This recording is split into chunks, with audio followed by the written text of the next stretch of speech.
Hello साथियों, नमस्कार। आप देख रहे हैं आपका अपना YouTube channel DS Mishra official और आपके अपने चैनल पर एक बार फिर से खास वीडियो सेशन में आपका हार्दिक स्वागत है। और यह वीडियो संबंधित होगा शिक्षकों के अनचाहे तबादले को लेकर के। जी हाँ, इस बार जो मैं बात करने जा रहा हूँ वह शिक्षकों के मनचाहे तबादले को लेकर के नहीं, बल्कि अनचाहे तबादले को लेकर के।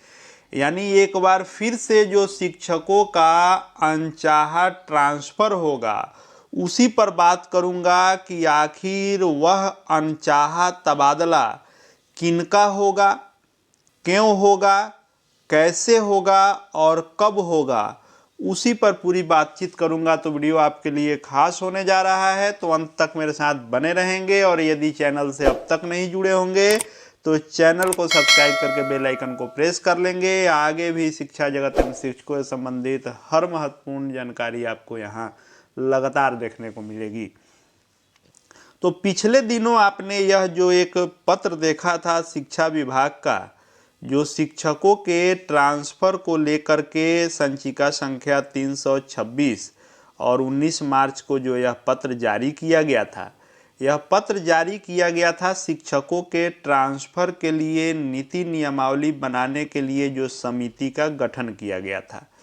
इसमें आप एक चीज़ ध्यान दिए होंगे कि जो फ्रेश ट्रांसफ़र होना है, यानी जो नया ट्रांसफ़र होना है, उसके लिए तो इसमें जिक्र था ही कि राज्य के सभी राजकीयकृत प्राथमिक, मध्य माध्यमिक और उच्च माध्यमिक विद्यालयों में पदस्थापित शिक्षकों के स्थानांतरण नीति के लिए यह नियमावली बनाएगी, नीति बनाएगी समिति। दूसरा आपने इसमें ध्यान दिया होगा कि विद्यालय में शिक्षकों के संख्या के संबंध में मानक मंडल तैयार करने तथा विद्यालयों में शिक्षकों का समानुपातीकरण करने हेतु विभागीय स्तर पर निम्नवत समिति का गठन किया जाता है।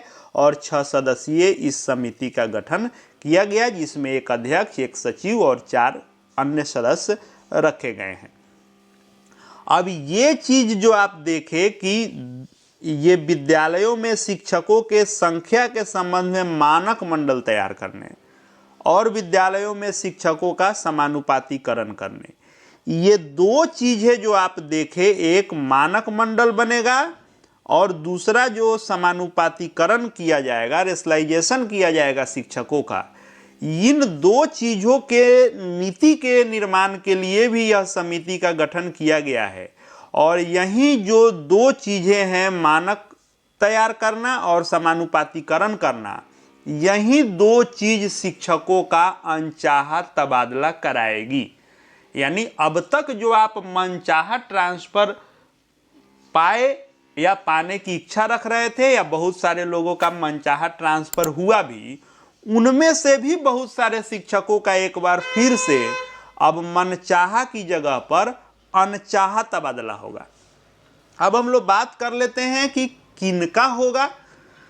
तो वैसे विद्यालय जहां शिक्षकों की संख्या मानक से अधिक होगी, अब मानक जो तैयार किया जाएगा, इसी के लिए यह समिति बनाई गई है। अब मानक जो तैयार किया जाएगा, इसमें कई बिंदुओं को ध्यान में रखते हुए इसकी नियमावली बनाई जाएगी। जैसे छात्र शिक्षक अनुपात। अब छात्र शिक्षक अनुपात जो तैयार किया जाएगा वह 1:5 का अलग होगा, 6:8 का अलग होगा और 9 से 12 का अलग होगा। तो ये छात्र शिक्षक अनुपात पहले तय किया जाएगा। दूसरा, सब्जेक्ट वाइज भी किया जाएगा। जैसे 6 to 12 में सब्जेक्ट वाइज होगा कि हाँ, किसी विद्यालय में कितने जो है बच्चों पर किसी एक सब्जेक्ट के कितने शिक्षक हो सकते हैं। दूसरा, ये भी इसमें तैयार किया जाएगा कि प्राइमरी में न्यूनतम कितने होने चाहिए, मध्य विद्यालय में न्यूनतम कितने होने चाहिए। अगर मान लीजिए बच्चे कम भी हैं लेकिन अलग अलग क्लास के हैं, तो जरूरी नहीं है कि छात्र शिक्षक अनुपात ही सिर्फ देखा जाएगा। अब जैसे मान लीजिए कोई प्राइमरी विद्यालय है 1:5 का, और इसमें नामांकित बच्चों की संख्या यदि 30-35 ही हो तो जरूरी नहीं है कि एक ही शिक्षक रहेंगे, क्योंकि क्लास तो 1 से 5 का है, तो बच्चे कम भी होंगे तो एक शिक्षक तो सभी क्लास में एक समय में क्लास नहीं ले सकते हैं। ऐसे में यह भी तय किया जाएगा कि बच्चे कम भी रहे तो न्यूनतम कितने रखे जाएंगे प्राथमिक में, मध्य में या माध्यमिक उच्च माध्यमिक में। तो एक तो न्यूनतम शिक्षकों की कैटेगरी भी तय की जाएगी, दूसरा छात्र शिक्षक अनुपात तय किया जाएगा और तीसरा सब्जेक्ट वाइज तय किया जाएगा। उसमें जो शिक्षक अधिक हो जाएंगे, जैसे मान लीजिए किसी विद्यालय में 1 to 5 का विद्यालय हो या मध्य विद्यालय हो या फिर माध्यमिक हो या उच्च माध्यमिक हो। अब इनमें यदि मान लीजिए कि आपका जो यह मानक है, इस मानक से अधिक यानी न्यूनतम शिक्षक से भी अधिक हैं, छात्र शिक्षक अनुपात से भी अधिक हैं, विषय से भी अधिक हैं। किसी किसी विद्यालय में ऐसा हुआ है कि बच्चे कम हैं, एक ही विषय के 2-3 शिक्षक भी आ गए हैं। कई ऐसे प्राइमरी विद्यालय हैं जिसमें 20-22 शिक्षक हो गए हैं। कई ऐसे मध्य विद्यालय हैं जिसमें एक ही सब्जेक्ट के 2-3 हो गए हैं। किसी विद्यालय में उस सब्जेक्ट के एक भी नहीं है। और ये सारा कुछ हुआ है जो इधर ट्रांसफर हुआ है लाखों की संख्या में, 1 लाख कुछ जो ट्रांसफर हुआ, इस ट्रांसफर से यह समानुपातिकरण का फॉर्मूला बिगड़ गया, असंतुलित हो गया। अब उसको समान करना है तो निश्चित रूप से बहुत सारे विद्यालय जहां अनुपातिक रूप से अभी कम शिक्षक हैं वहां शिक्षक चाहिए, और बहुत सारे विद्यालय हैं जहां आवश्यकता से अधिक शिक्षक हो गए हैं वहां से हटाए जाएंगे। तो जो शिक्षक आवश्यकता से अधिक हो रहे हैं वे वहां से हटाए जाएंगे, उतनी संख्या हटाई जाएगी। अब कौन अधिक होंगे इसका भी फॉर्मूला तय करने के लिए यह समिति गठन किया गया है कि यह समिति कार्य करेगी। क्यों? क्योंकि ये समिति जो है ये फॉर्मूला बनाएगी। जैसे अभी भी बीच में जो पत्र निकला था जिला स्तर पर कि समानुपातिकरण करने के लिए आवश्यकता से अधिक शिक्षकों की संख्या दीजिए, तो प्रखंड से शिक्षकों की संख्या जो प्रखंड में मंगाई गई कि इनका प्रखंड स्तर पर जो है प्रतिनियुक्ति की जाएगी, तो वह स्थानांतरण के लिए नहीं मांगा जा रहा था। 6 महीने साल भर के लिए प्रतिनियुक्ति की जा रही थी अस्थायी तौर से संतुलन बनाने के लिए। लेकिन वहां भी एक समस्या आ रही थी कि आखिर किनको हटाया जाएगा, क्योंकि विभाग के द्वारा किसी प्रकार का कोई फॉर्मूला तय नहीं था कि आखिर अगर मान लीजिए कि किसी विद्यालय में मानक हुआ कि 5 शिक्षक रखे जाएंगे और वहां 7 शिक्षक यदि हैं, तो जो 2 शिक्षक रेस्ट हो रहे हैं जिनको वहां से हटाया जाना है, तो ये 2 शिक्षक आखिर होंगे कौन, ये अभी तक तय नहीं है। इसीलिए प्रखंड लेवल पर ये जो प्रतिनियुक्ति की जा रही है ये अस्थायी किया जा रहा है कि 6 महीने के बाद फिर यह प्रतिनियुक्ति टूट जाएगी।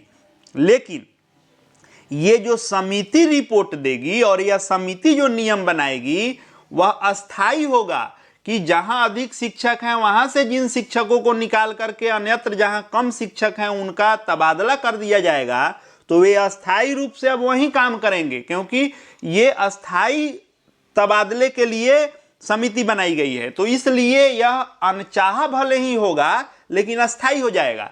और इसी पर यह समिति काम करेगी कि आखिर किनका किया जाए। अगर किसी विद्यालय से 4 शिक्षक को हटाना है तो वे 4 शिक्षक कौन होंगे। तो जैसे मान लीजिए इसके लिए नियम जो बनाए जाएंगे, अभी तो नियम आएगा तो सब कुछ उसमें क्लियर होगा ही, लेकिन जो नियम बनाया जाएगा उसमें कई बिंदु को देखा जाएगा। जैसे मान लीजिए कि किसी विद्यालय में जो शिक्षक बहुत पहले से कार्यरत हैं वहीं पे वे बहाल हुए, वहीं पे हैं, एक कोटि वैसी हो गई। दूसरी हो गई जो हाल ही में ट्रांसफर करा के उस विद्यालय में आए हैं, और तीसरा हो गया सीनियर जूनियर वाला। तो ये 3 चीज भी देखा जाएगा कि इस नियम में क्या कुछ डाला जाता है कि जो कनीय होंगे, जो जूनियर होंगे उनका अन्यत्र किया जाएगा। जैसे मान लीजिए कि किसी विद्यालय में 8 में से 3 शिक्षक को हटाना है, तो नीचे से जो वरीयता सूची में होंगे, जूनियर में जो होंगे, उन तीनों को हटाया जाएगा। एक ये हो सकता है फॉर्मूला। दूसरा हो सकता है कि इसमें ये भी लाया जा सकता है कि जो शिक्षक बाद में ट्रांसफर करा के आए हैं उनका ट्रांसफर किया जाए। तीसरा पहलू ये भी देखा जा सकता है कि जो पहले से होंगे उनके बारे में भी किया जा सकता है विचार कि उनका क्या करना है। यानी अभी मैं ये नहीं कह रहा हूं कि ये ही आदमी हटेंगे, लेकिन कौन हटेंगे इसी के लिए यह समिति बनाई गई है। दूसरा, अब जैसे मान लीजिए कि 6 to 12 के विद्यालय हैं जहां विषय वाइज शिक्षक हैं, तो अब मान लीजिए कि मानक के अनुसार किसी एक विषय पर, अब हिंदी के शिक्षक एक की आवश्यकता है, 3 शिक्षक हो गए हैं, तो 2 हिंदी के शिक्षक को हटाने हैं, तो किन को हटाया जाएगा?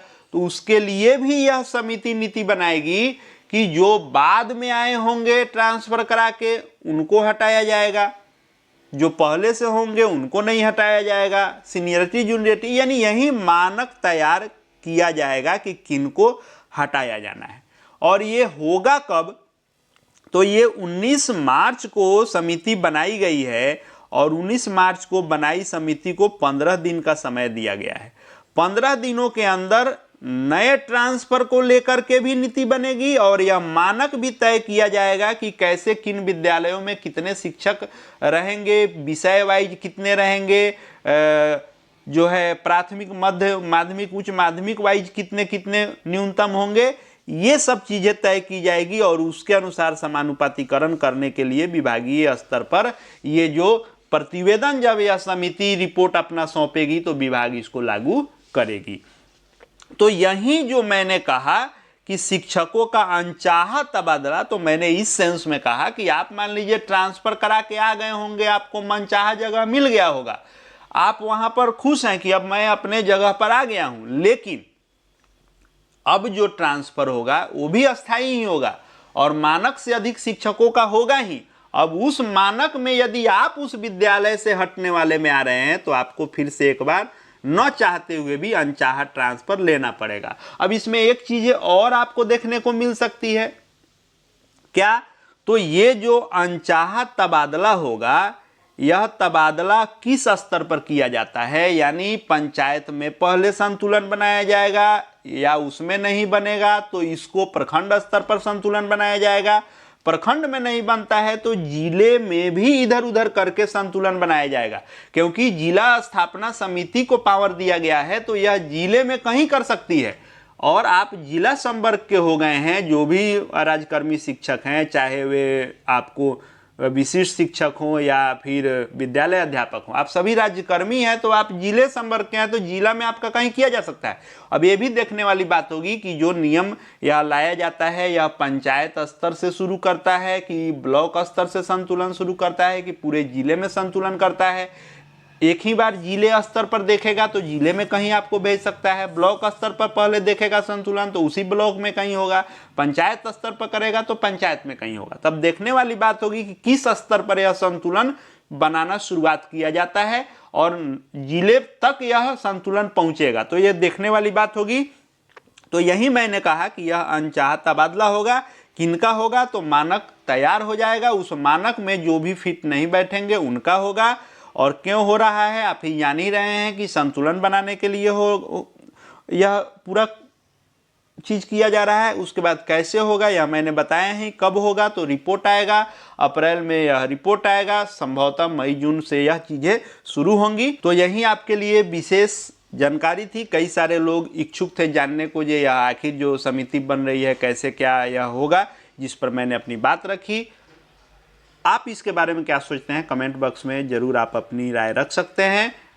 आगे इसी प्रकार से हर जानकारी देखते जानते रहने के लिए चैनल से जुड़ जाएंगे, चैनल को सब्सक्राइब करके बेल आइकन को प्रेस कर लेंगे। साथ ही हमारे Telegram channel DS Mishra official से जुड़ सकते हैं, वहाँ भी हर अपडेट आपको मिलते रहेंगे।